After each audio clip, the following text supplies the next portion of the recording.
I'm going to narrate for the camera as we roll over to get gas here.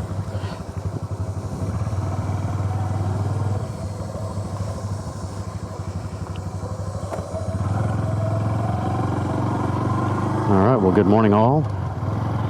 Adrian and I are headed out on our supercubs to Arkansas and Missouri. It's going to be about a 16 to 1800 mile trip. 1600 miles just to get up there and back, so add a couple hundred for driving around. And we're just going to go meet up with one of the other members of the Scooter Cannonball Run that we rode with on our last scooter trip to the Ozarks, and hang out in motocamp for a few days. So we're rolling. We're both loaded up for about a week's worth of riding and camping. I lost him at the stop sign back there.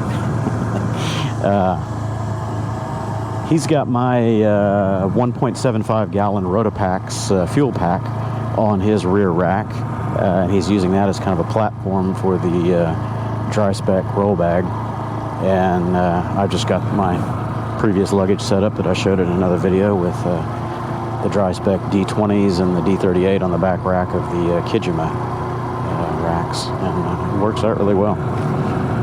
Plenty of room, plenty of storage, everything's secure. We've got our tool kit, flat kit, you know, all of our necessary camping goods and kitchen and all that with us. Just gonna roll out of town here right after Adrian gets some more fuel in his bike. He said he's down to about a half tank right now, so top it off, and it's going to be about 8 to 10 hours worth of riding today, get us up into Arkansas, and then we'll camp out for the night and continue our ride on into Missouri on Thursday.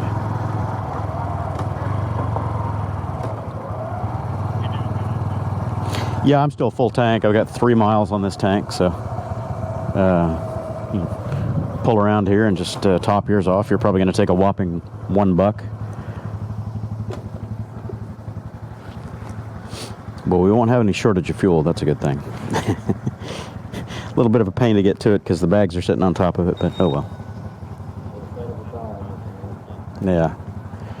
Takes that range anxiety out of the equation. In one of my videos, I can't remember which camping video it was. I think it was the Ratcliffe Lake trip. People were saying, you know, there's these things called gas stations, right? I'm like, yeah, but you can go 80 miles or 100 miles before you find another one sometimes. Jesus. I was starting to sweat it. I was running low. I was way, way into reserve, and I didn't want to tap that emergency tank and then still be 20 miles away from nowhere. When you're gassing this thing, you just put it on the bar and... You just put it on the bar and just barely crack it open, and as soon as it bubbles up to the top of the bar, that's it. If you get it any higher than the bar, then, you know, the little breathers there can't do their job, I guess.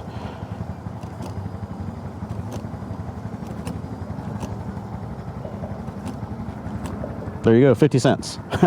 Bottom of the bar or top of the bar? Or? Whatever. Top of the bar is fine. You just don't want to fill it all the way to the very, very top. He was full at 50 cents with like 0.29 gallons or something. 70 cents, oh my God. 70 cents, ain't that fun? I'm going to be tracking the fuel costs for the trip. I track my mileage anyway, but yeah, you might want to at least reset your trip or whatever, but I'm going to record how much it costs in fuel to do this whole, 1,800 mile trip. Should be pretty funny. It says it's 320 miles away. Crater Diamonds free. Sure, man. Let's go. All right, you ready to roll? Let's do it. We'll just ride until our butts wear out and find a camping spot. And on that theme, we'll probably want to retire early enough in the day that we can get camp set up, So 3-ish, we need to be thinking, all right, how's our butt doing? Are we going to continue or just find a stopping point? That way it gives us, you know, hour or so to actually get. So we are on the road, everybody. Fueled up. He's got a full tank. I've got pretty much full tank. 3.5 miles into this tank. Oh wow, check out the old Datsun in front of me. I think it's a Datsun. What is that? Yeah, Datsun. Wow. My God, that thing is about 2 days older than dirt. It's got to be late 60s, early 70s. And I think it's burning as much oil as it is fuel, I think. It's impressive that it's still on the road.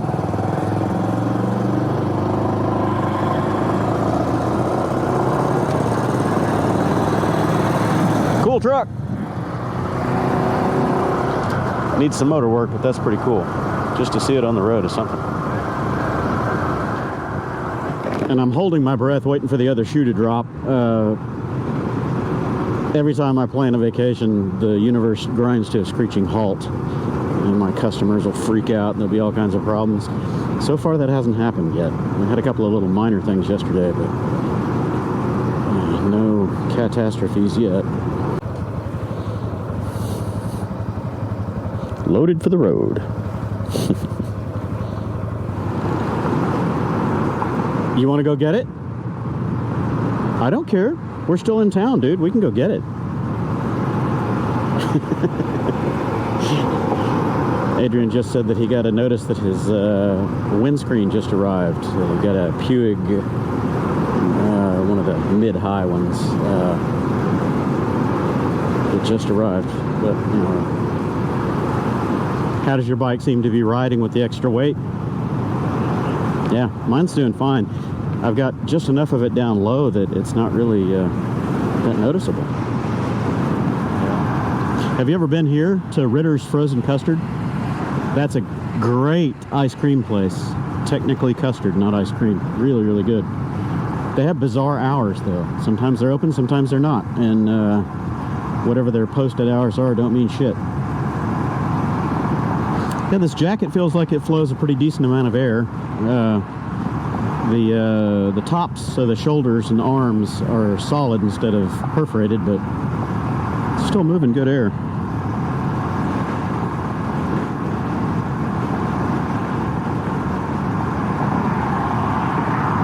Right. Well, that other jacket that I've been wearing around town for several years now, Fly Racing, it's a good one. It's just getting a little long in the tooth, and the zippers are starting to act up on it, so I thought, I need another cheap, you know, mesh jacket. But that thing flows just tons of air. It's see-through everywhere. You just hold it up to the light and you can read a newspaper through it almost. It's thick enough, you know, nylon that it has abrasion resistance, but it's just mesh everywhere.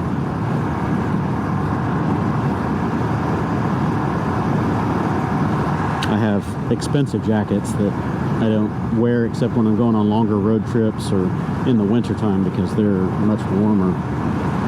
They don't breathe as well for this hot, humid crap. I had a lady send me a long email to my Gmail account about the supercub. She just got one and was asking a bunch of questions about, you know, how to shift smoothly and all that. She's scared of the downshifts because they jerk. So I'm going to try to do a video. I might do that on this trip. I don't know if I find the right opportunity, but she wants, you know, like a tutorial on how to shift it, downshift particularly, without lurching, you know. Right, yeah. And you can chirp your tire or whatever. You can break traction a little bit if you're not careful, but it's all finesse in slowly releasing the lever because you don't have a clutch. The lever is your clutch. So if you're trying to stab the shifter quick, like you do on other machines that have got, you know, a clutch, a hand clutch, then that's where the jerking and the lurching comes from. But if you slowly release the lever each time after making a shift, it smooths everything out. And you can learn the rev matching, or throttle blip, whatever you want to call it, for downshifting. It's a late action instead of on most bikes where you blip the throttle right as you're releasing the clutch to get it up. This one you have to actually wait until it's engaging to blip, and that helps to rev match up the motor. It's just delayed by a fraction of a second. It's an odd timing for anybody that's ridden motorcycles for so many years.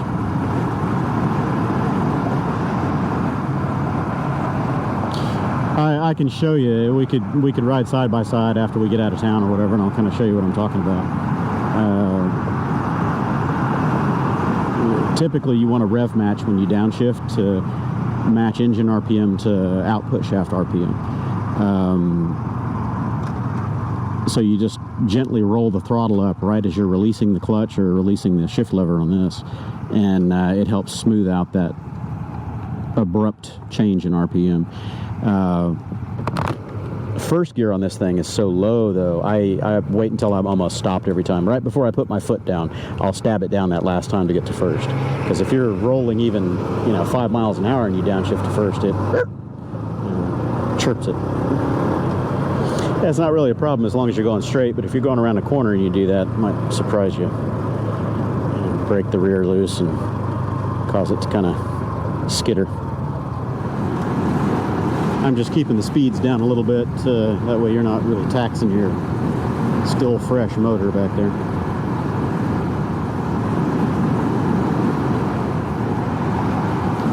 We're not in a hurry to get anywhere. We just take our time getting up there and ride until our asses wear out. Okay, so we're in Madisonville, stopping for our first fuel stop at Buc-ee's. So we're going to fill up the bikes in our bellies. I don't know if they've got ethanol free here, but we're going to find out. I don't see blue pumps. Ugh. No, we'll go this way. Nope, they don't have blue pumps here. They want to make people drink that alcohol. Well, we got a pump here. I guess this is us right here. Pretty full today for middle of the day on a Wednesday.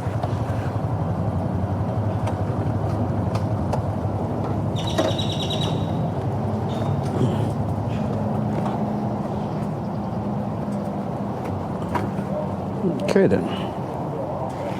Refuel these little puppies. Check the bags. I don't think anything has shifted. These are pretty solid. All right, I'm recording this part of it with my phone because I don't want to mess with my camera or put my helmet on right now. We're stopping here at Buc-ee's for food and fuel. We're about a couple hours into our trip, and of course I'm getting my usual chopped brisket sandwich with pickles and onions. Oh yeah, buddy, and a Gatorade. And I picked up a sport bottle, one of those water bottles that has the quick flip top on it. And Adrian and I were trying to figure out, well, how are we gonna, drink on the road, whatever, water, because we don't have any provisions on here to put cup holders or any of that, and we didn't want to wear hydration packs. But these new jackets that we picked up over at Cycle Gear, it's the Fieldsheer Transformer or something, I forget, anyway, which I'll link the name of it, but they've got a pocket in the back, a little waist pouch, and looky, full-size water bottle with a sport top fits right back there. Beauty. So I can flip that, reach back there, grab it, flip the top, drink, flip the lid, and shove it back there. Nice. Time to eat. Okay, so we just left Buc-ee's. Belly's full, bikes are full, and we're on Texas 21 now just for a little jog, and then we're headed left on Highway 2346 in about a half a mile, which is a good thing because this is a 70-mile-an-hour highway and we really don't want to play in fast traffic if we can avoid it, so we're going to stay on the little side roads as much as possible. Half a mile, 0.4 now. And we're just going to keep meandering our way up through the Davy Crockett Forest area, on further up into the northeast corner of Texas and into Arkansas. depending on how our butts and the time is going, we may try to get all the way to Hot Springs or somewhere tonight for camping. Otherwise, we'll just play it by ear. Not really holding any hard, fast schedule here. We're just trying to relax and have a good ride up there. So, here's the road. More of this. Not really getting scenic yet until we get into northern Texas and Arkansas. So I'll shut it down here and record when there's something interesting. Okay, well, I'm putting along on... Hey, there he is, there he is. I was just going to commentate for the camera and say, well, we found the limit of the range on the Cardos. It was about a mile, 3/4 of a mile to a mile. Adrian stopped back there to zip up his jacket, and I just kept rolling slow, and eventually the Cardo went, told me out of range.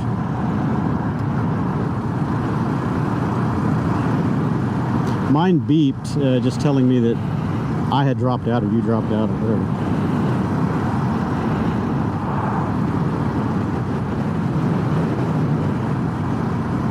It was right as I went over that one hill, so we no longer had line of sight. It was about probably 3/4 of a mile plus the hill, and it said, nope, that's enough.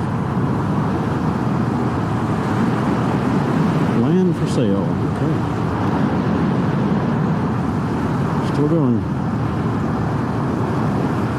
This is looking less and less improved by the second. I'm going to end up on gravel here in a minute. I don't even think this is blacktop, is it? It almost looks like, oh yeah, I guess it is. It almost looks like that oiled, yeah, I forget the name of that shit, creosote, whatever, but yeah. We had a lot of those roads in Oklahoma when I was little.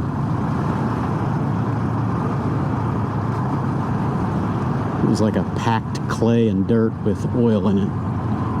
Tar or something.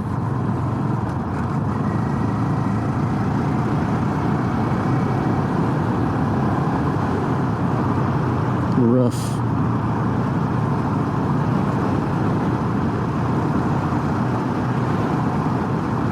I mean, these cubs are surprisingly agile over this stuff. Mine is handling it pretty well. I think the scooters would have been a little more jarring. You know, the PCXs. This is rough. Yeah, it's the smaller wheels, and I don't know, just the way the suspension is valved, I guess. But the PCXs definitely ride a lot rougher than these Cubs do.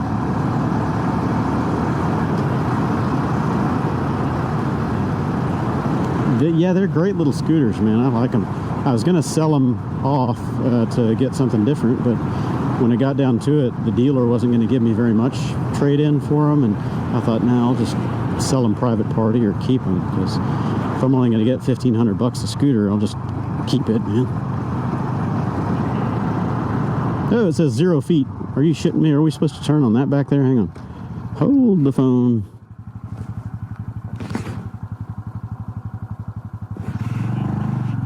Yeah, it wants us to take a left, but that's dirt. I don't know about that.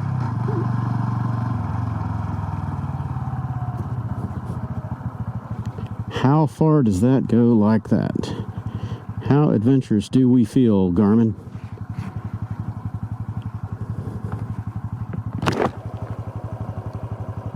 $3 miles. What do you think? All right. First gear. It's going to be a little tough going. The Adventurous routing option doesn't give you the ability to turn off dirt roads, as far as I know.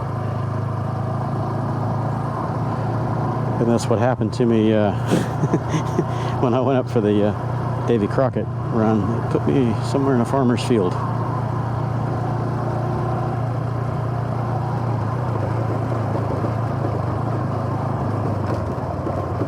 Ooh, that's rough.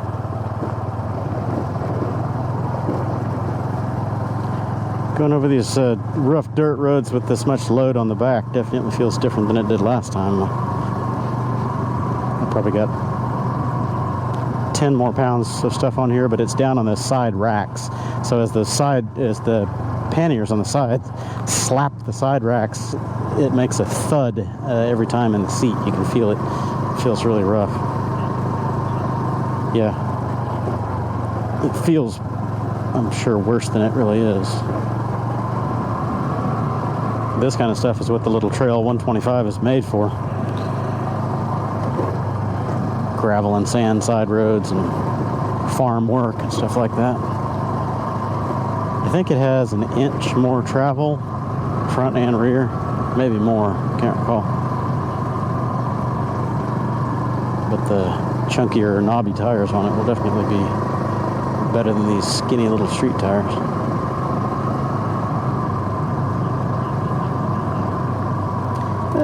Yeah, reasonably quick. I wouldn't say just balls out, but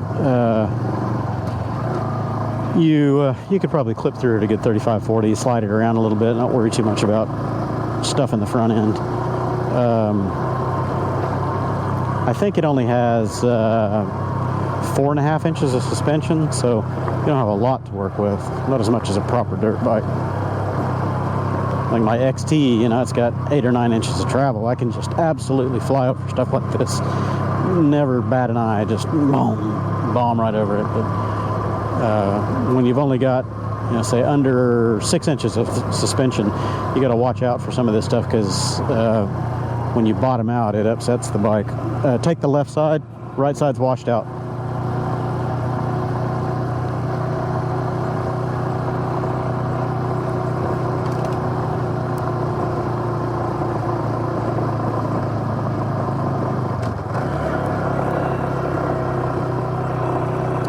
Another half a mile of this, and hopefully we will have a paved road, unless we're taking dirt roads all the way to Arkansas. Might take us more than 3 days to get there at this pace.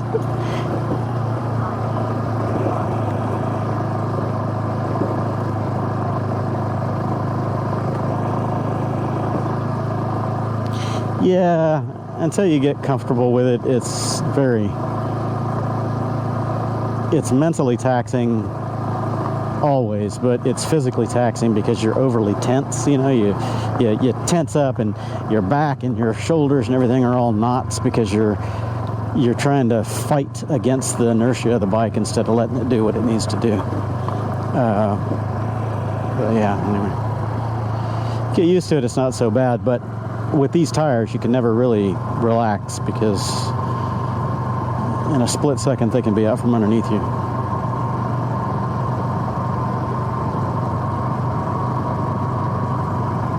Oh, you're real rough. Slow down, washboard. Ugh. Right there by that water, there's a washboard.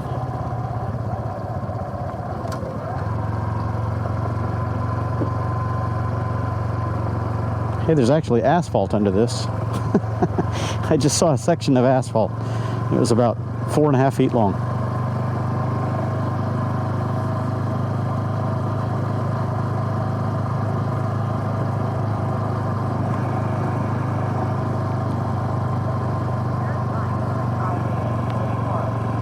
Highway 831, I sure hope so. Better be like right over this little hill. I don't see a highway. Hey, I see pavement in front of us and a real stop sign.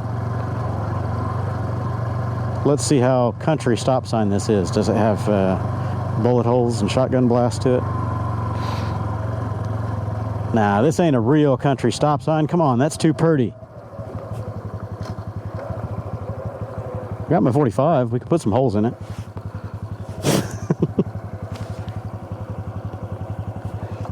All right, we survived it. It was 3.5 miles of exactly. It was 3.5 miles of tension and butt numbing and ball jiggling.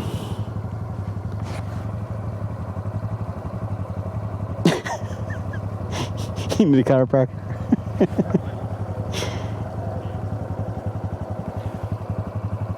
-1 for Garmin on that. Yeah.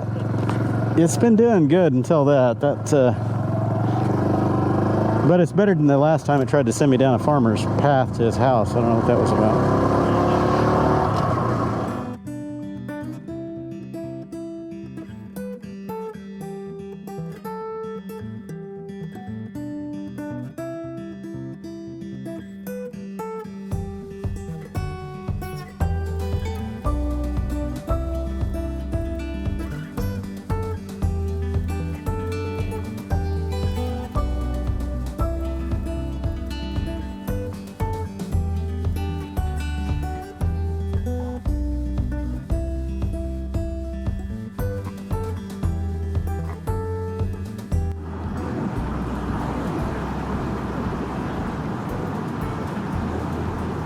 These hills are getting kind of steep.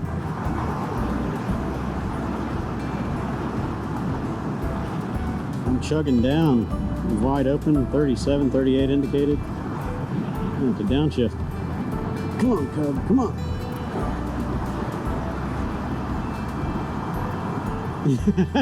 That's what I was getting ready to say. We're going to be matched up with Neil now.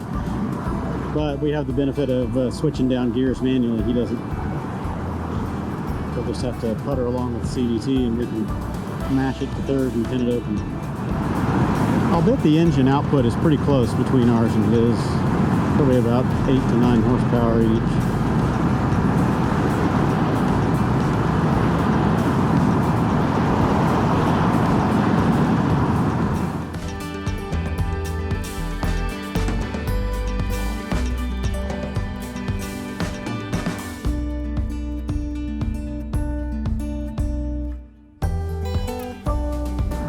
Okay, we just stopped off for our third fuel stop, and both of us were running just almost wide open, you know, somewhere between 90% to 100% throttle, into the wind, up the hills, just hammering it, going, you know, maybe 55 if we were lucky most of the time. And we finally broke under the triple digits fuel economy barrier on the, the Super Cub.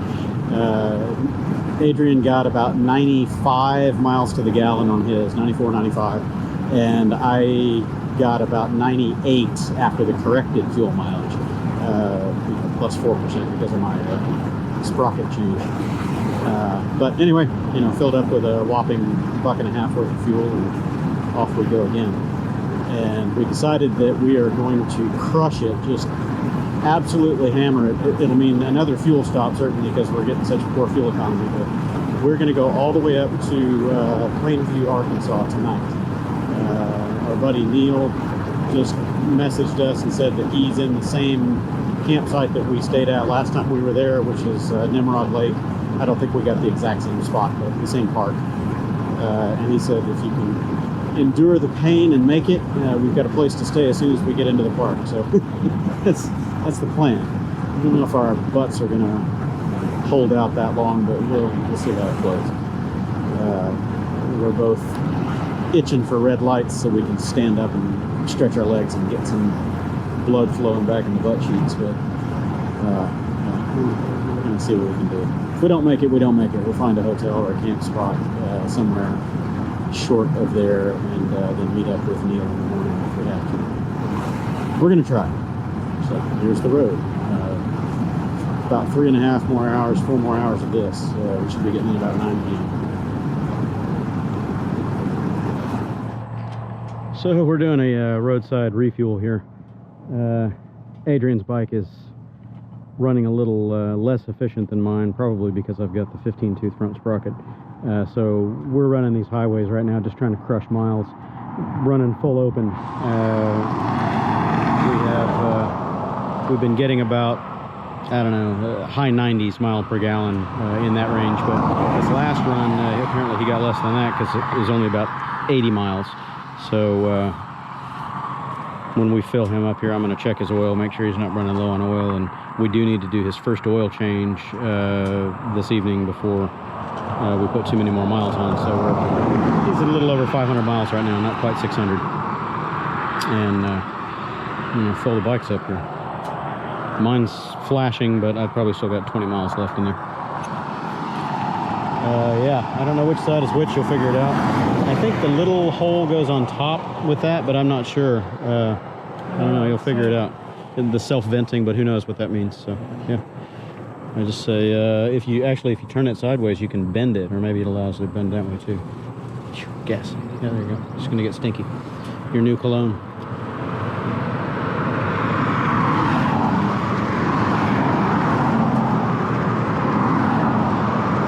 Stopping it before it pukes everywhere might be a trick. Do you think I should go ahead and fill it up, or? Might as well. We can always, I mean, I'm going to have to stop and fuel, but we need to do your oil change here soon when we get into Texarkana. If we're going to run out of gas on the highway, this is a good spot because there's a huge shoulder, so it's a bonus. Not a very fast spout, is it? You're getting close though, I see it. I think I got it upside down. There you go.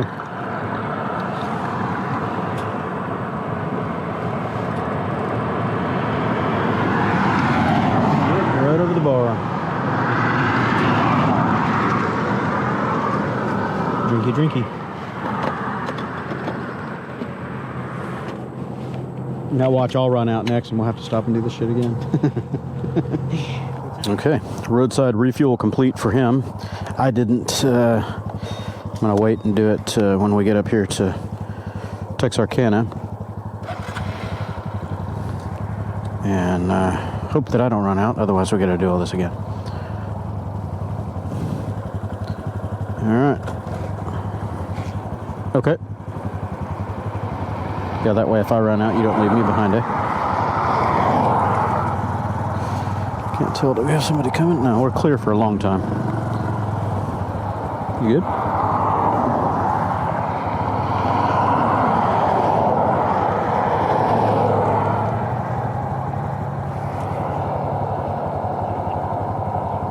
Oh, sorry, I'm just checking. We got traffic coming, but it's about a mile back.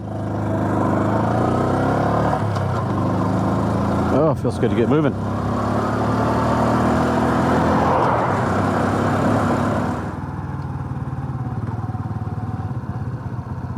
It's not out of service. This looks good. Ugh. Okay, so we are stopping for my fourth fuel stop. Adrian just missed making it here by about, I don't know, 10 miles, and we're gonna get some drinks and look for an auto parts store and somewhere to eat, so we can let his bike cool down a little bit. We're gonna do his first oil change, get that out of the way, and get back on the road, get up to Arkansas. Slipstreaming and slingshot around him. He stands no chance. Meow. Sucker. 15 teeth for the win.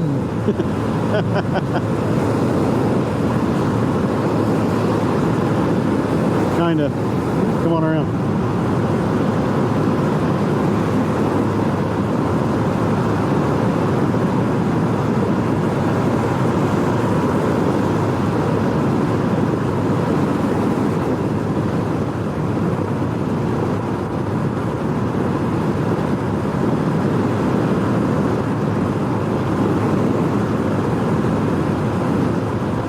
Yeah, he's tucking in. He's trying to get away. You can't get away. I'll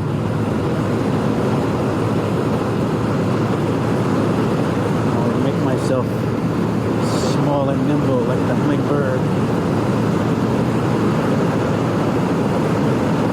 He got a run on me before I realized he was taking off.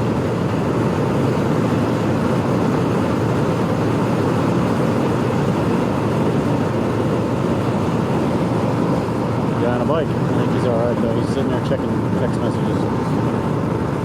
Are you still on it, or did you back out? I'm gaining on you like crazy. Are you still on the throttle? Oh yeah, see. I'm not drafting you. I'll get out of the draft. And this is just the gearing change, 15 teeth. We'll see. Out of the draft and slowly pulling on you. I don't know. It's about dead even right now. If you stay tucked in. Oop, I just hit the clutch. Kind of. I'm tucked a little bit. It's about the same. It's just wind resistance that we're fighting. And as soon as you sit upright, you become much more of a sail, and it slows way down. I did that earlier, and I stood up, you know, just to stretch my legs. I was wide open throttle, and I went from 58 to 45 in just a couple of seconds, just from the additional wind drag.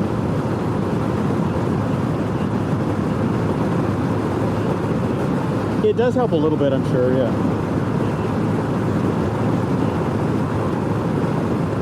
Yeah.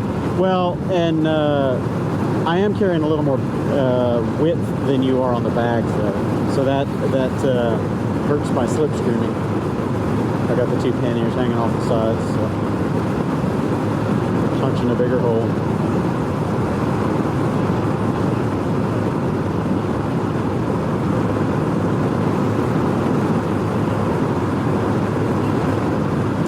It should, yeah, because the trailer will be pulled along in the slipstream of the bike. There's no additional drag because it's kind of in your wake. See.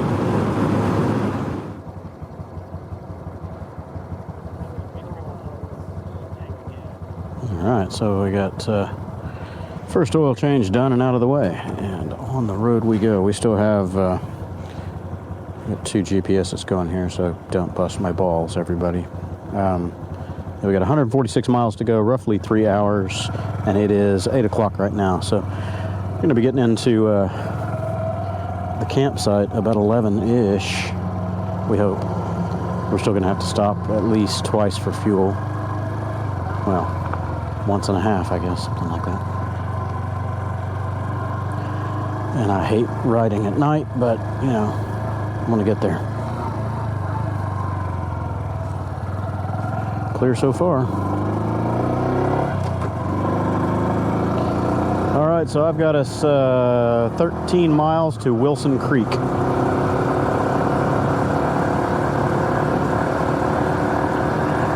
Cool. So it looks like it's gonna put us in the right spot. Oh, I just ate a bug. Ugh. Visor down. There's so many bugs out tonight.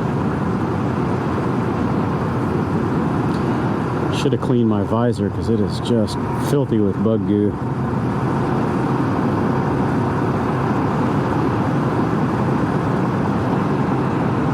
How do you find that headlight on yours at night? Does it do okay for you? Gotcha. Yeah, there is. It seemed to me that it reached out okay once my eyes adjusted to the dark. My night vision isn't what it used to be. After my LASIK surgery, I can't really, I don't get as much light as I used to. It makes it harder to ride. Anyway, I found the low fill in the front close to the bike was really, really poor. So that's why I put these driving lights on here. It helped. It made a huge difference. It lights up the road. If my brackets push the lights a little further forward, they wouldn't have this V pattern to them because they're the inner edge of the beam pattern is getting blocked by the little fender or the fork shrouds, plastic fork shrouds. Well, yeah, it's definitely better than not having them. Just the slow release makes all the difference, doesn't it? Yep. No. With most bikes, you want to do it hard and quick. You know, it needs to be a very quick action because you're doing all the finesse with your fingers on the clutch lever. But with this, there is no clutch lever. The shifter is the clutch lever. So you just have to engage it smoothly. You can jam it quick for the change, but you got to release it slowly.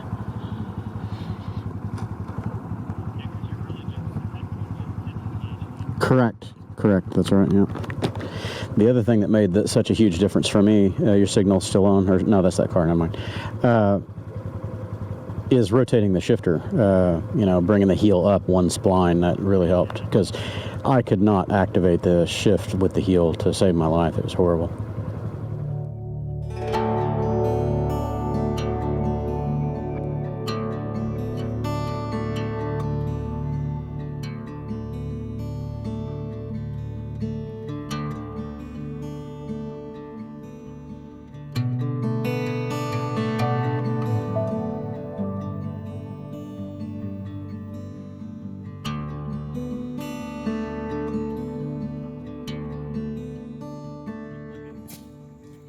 All right, well, good morning, all. We made it in here to Ratcliffe Lake at midnight last night. So we rode the Super Cubs for about 14 hours yesterday. Had a few little breaks here and there, food, and we had to do the oil change on Adrian's bike, first oil change. So we had a little bit of downtime, but it was still a solid, 11 and a half, 12 hours of riding yesterday to get up here. We averaged about 50 to 55 miles an hour most of the way. But anyway, yeah, here's camp. And we're already starting to tear down. Neil's tearing down already.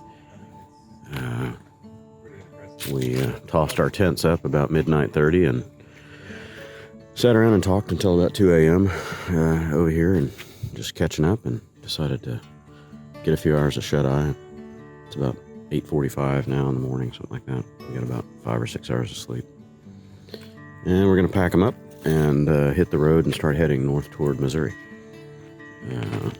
Probably do a couple 100 miles or so today. Nothing crazy like we did yesterday. Yesterday was almost 600 miles. So, anyway, here's camp. Finished up our breakfast chores and starting to clean up the mess and put everything away. And I spilled coffee or boiled coffee over this morning, so I had to wipe up my mess. Oops. That's a good haul, man. Enough for me. Yeah. I probably would have left you guys somewhere around home.